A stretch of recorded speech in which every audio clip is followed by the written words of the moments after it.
2017, everyone, and welcome to this year's first recording of Mr. V's Keys. Hello, Mr. V. You just got back from break. Winter break. Mm-hmm. Do you have a fun one? I did. You did? Mm-hmm. Anything for the new year that you did? New Year's? I went to the Trans-Siberian Orchestra How was on that? New Year's Eve. It was fabulous. Second time seeing them. Great band. It's like rock, but Christmas music. Mm-hmm. It's fabulous. Yeah. Good stuff. They're great. Love their music. I love Christmas music. Mm-hmm. It always makes me feel real happy. I didn't know they were in town. I should have Yeah. gone. Good times. Alright, so I ask you this because today's topic is breaks. How taking breaks and stuff can be good for you, bad for you, whatever. Probably some psychology in this. Breaks are super essential. How frequently do you take breaks? You seem like a very busy man who doesn't really get much time off. I don't. I guess my question would be define break.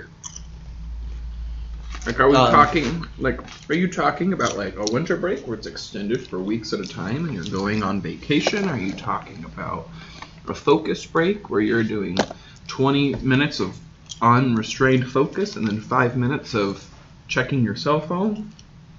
All of the above? I think we should, I guess, break it up into two Maybe. categories. Okay. Extended breaks, so like a vacation, what have you. Yeah. And like a break within the day. So like take a moment, breathe, meditate if that's what you do. Okay. Whatever. Okay. So how frequently Well, do you take extended breaks? the extended breaks, I am a teacher, so I take them at the extended break. When I do. For the most part, when you do, right? Like I do the Thanksgiving, and I do the winter and midwinter and spring and summer and all that stuff, which is actually healthy. I would actually like to see us go to a year-round schooling system where you are taking the same amount of break time, but you're actually moving it to where it's like you go to school for During the 2.5 summer. months, and then you take a week and a half break, and then you go to school for 2.5 months, and then you take a week and a half break, and but you do that all year, so you don't have an extended 3-month break. Our system would never do that because we like our summers, but that's actually the healthiest thing. I don't think I could manage being in a classroom with like 30 some other people during the summer, and it doesn't even get that hot here. I think you could. I probably could, but I If wouldn't it was the enjoy it. norm. Yeah. Right, if we change that into the cultural norm, we could. And actually, a lot of European countries do that. And when we compare test scores, their test scores are better. It would definitely it's make me completely unhappy.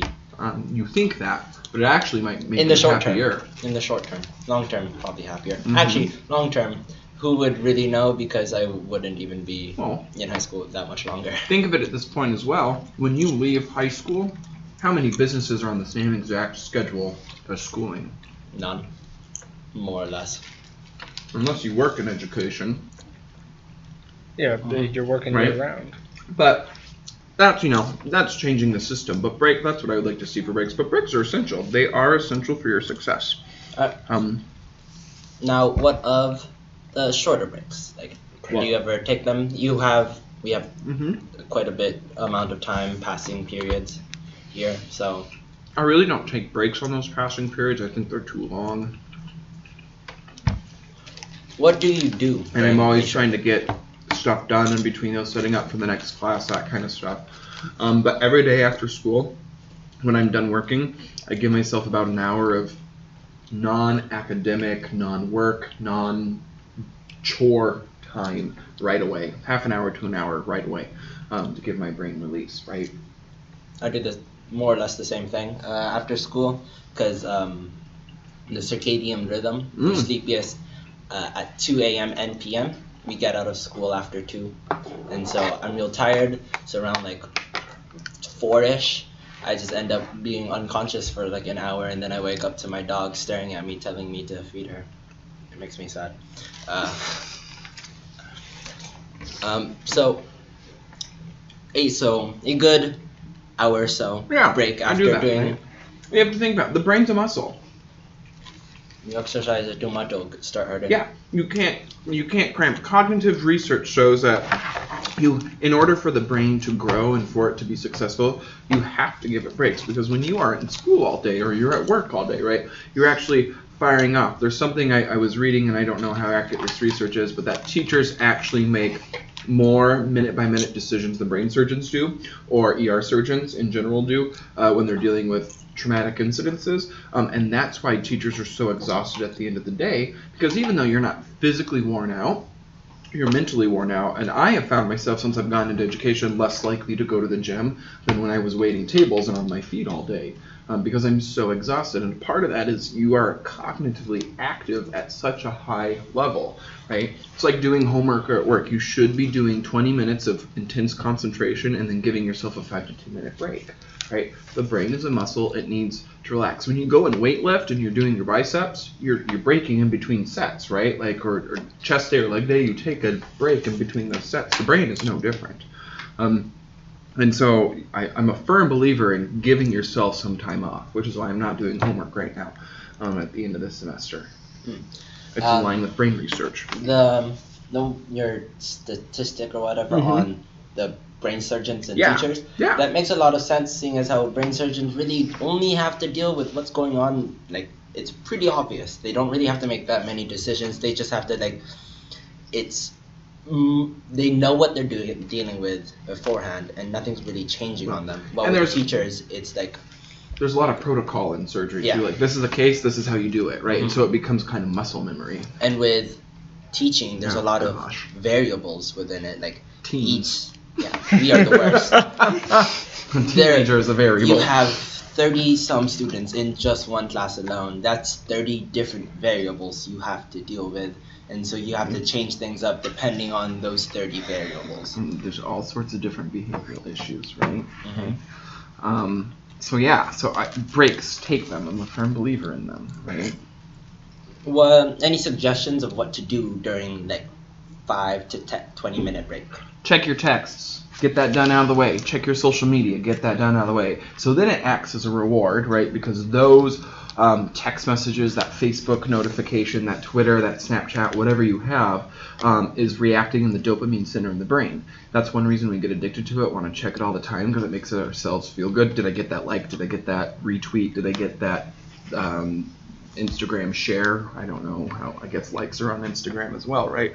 And so we become addicted. If you can monitor that addiction to certain break periods, it's less likely to take over your life. I personally like to listen to music amongst breaks or drink my tea. Dopamine. Yeah. I, however, don't have tea right now, so I'm kind of sad. Like, when you give us a test, a super long test, I find out how long the test is, how long of time we have, and then, like, depending on the amount of time and the amount of questions, like, every fourth of the way I get through, so a fourth of the way, halfway, and 3/4 of the way, take, like, a break, sip my tea, breathe a little bit, because you have to stop and gather yourself. You do. Yeah. And actually, there's new cognitive research out, and you need to be doing that for studying, because you should be doing that while test taking, because we don't understand that our brain is subconsciously working. We might not be actively thinking, but it is trying to make all these connections, right?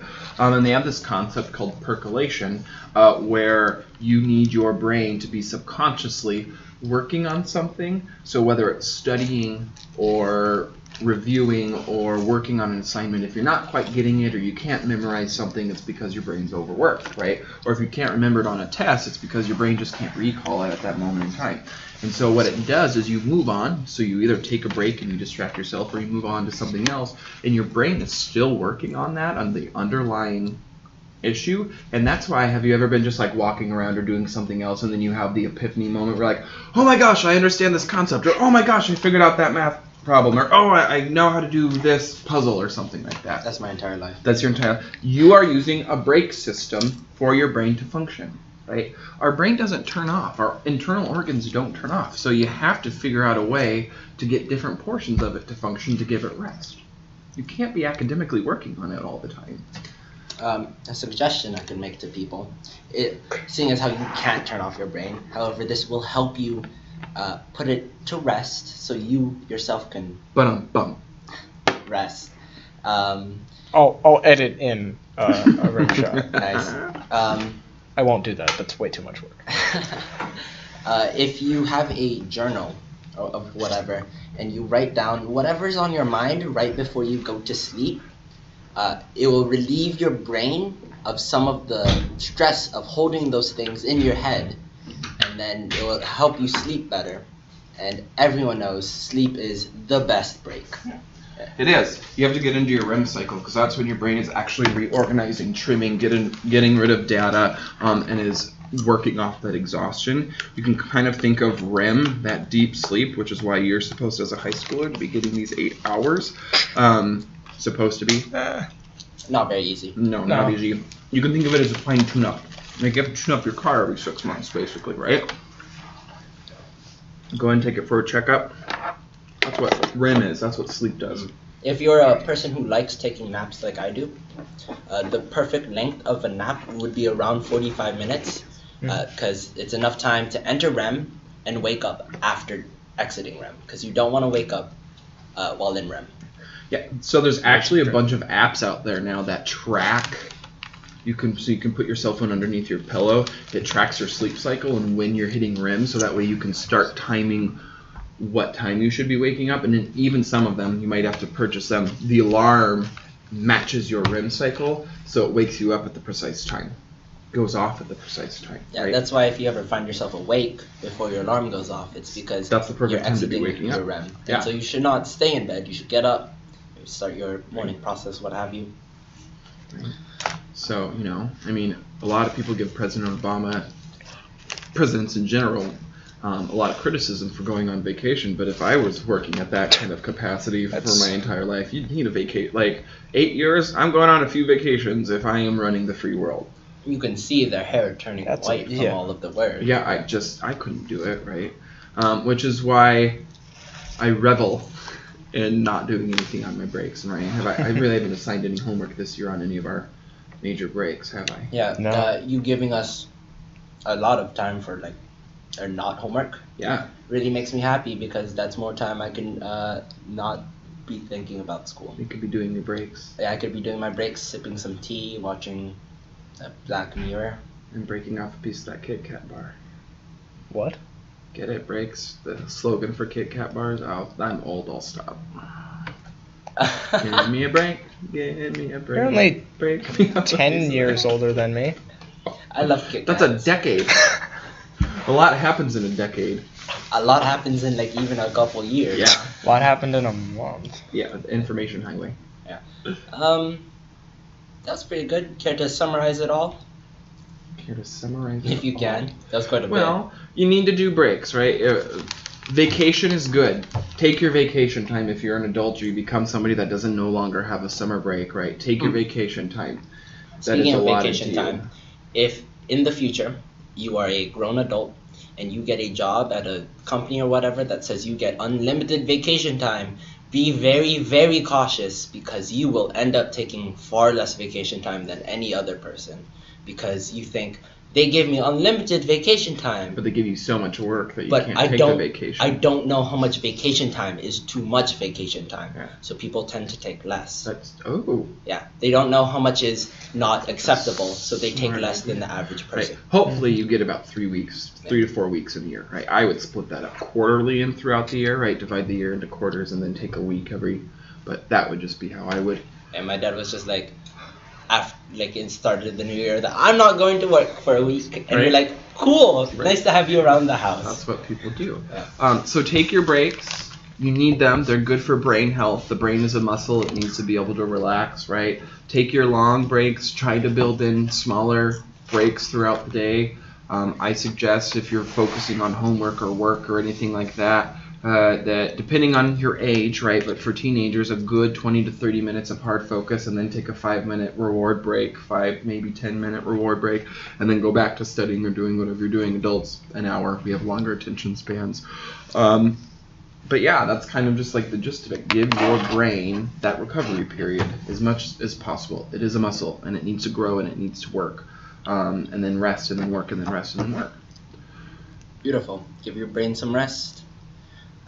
That's a good place to sign off on. So farewell, Well, and remember. before we do that, Okay. hi, Editor Nate here. I'm looking for an outro piece of music. I got you with that. You got me with that? We don't need that anymore. Yeah. Well, never mind. Forget that. I might just cut this. I don't know. It might happen. Alright, Do cool. your That outro. could be the name of the. I might just cut. I might I just cut might this. just cut this. You know, that would work too with breaks. I might just cut this section of my time just It's for fabulous. me. So farewell, and remember. Do good and be good, people.